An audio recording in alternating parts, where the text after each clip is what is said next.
Hi everyone, welcome to this video. We are going to dive into an introduction to what's referred to as the bandhas.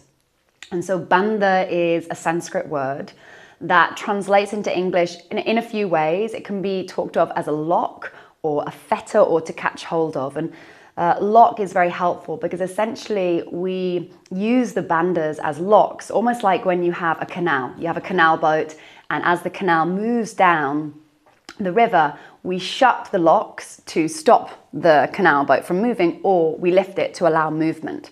And so the bandhas are very similar in that way. They allow for a directing of breath and the subtle energy known as prana through the subtle energy body channels in the body. And so bandhas for me very much come under the umbrella of esoteric anatomy. So the anatomy not of the physiological body but of the energy body. And so Iyengar, a very famous teacher in the yogic lineage of modern postural yoga, wrote this incredible book called Light on Pranayama. So it's an amazing resource for you to go to as well to really get an in-depth sense of what are the bandhas and how they've been used in this practice. And so in Hatha Yoga, there are three major bandhas, and then there are a couple of minor ones that we're going to explore. And so we really want to understand that these bandhas are ways that we can work with our breath, work with our prana to, again, work towards that optimal alignment in our body. And so the three major bandhas are Mula Bandha, down around the root area, Uddiyana Bandha around the upper diaphragm area, and then Jalandhara Bandha in the throat. And we're going to be having a lesson on each one of these where we're going to dive specifically into them. Now, there are also what's known as minor bandhas, and minor bandhas are the Hasta Bandha, which are right in the kind of palm of the hands, that when we use our asana, we really work through the palm of the hand to root and connect to the earth. That creates a energetic seal or lock, bandha as lock in the hands. Or we have what's known as pada bandha, which is the foot bandha. And again, that's when in our standing poses, for example, we root down through the feet. So we can explore those more in the asana. In these practices, we're going to be working more with the three major bandhas, the root, the upper abdominal, and the throat one. And so let's talk about some of the benefits of these. When we first start to work with the bandhas, there's very specific muscles that we'll go through in each class around what we need to engage and work with to create these energetic locks or seals. And in the beginning, it may feel more muscular, more physical, our engagement with the bandhas. But in time, as we refine our work with the bandhas, they actually become more energetic and more subtle. They very much work with our pranic sheath, our pranamaya kosha.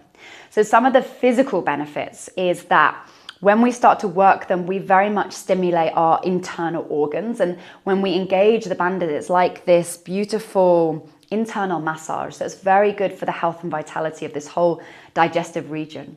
As well, when we work in this way, all of the nerves that correspond to these internal organs are also regulated. And then the last thing that it really helps with is it helps remove stagnated blood. So this is, again, a practice that can really support our overall health and well-being.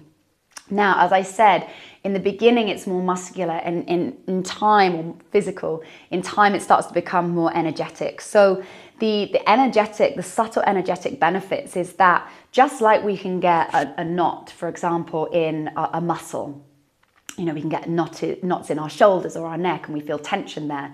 That's tension manifesting in the physical realm of our bodies, but we can also get tensions and blockages within the pranic sheath of our body, within our energy body.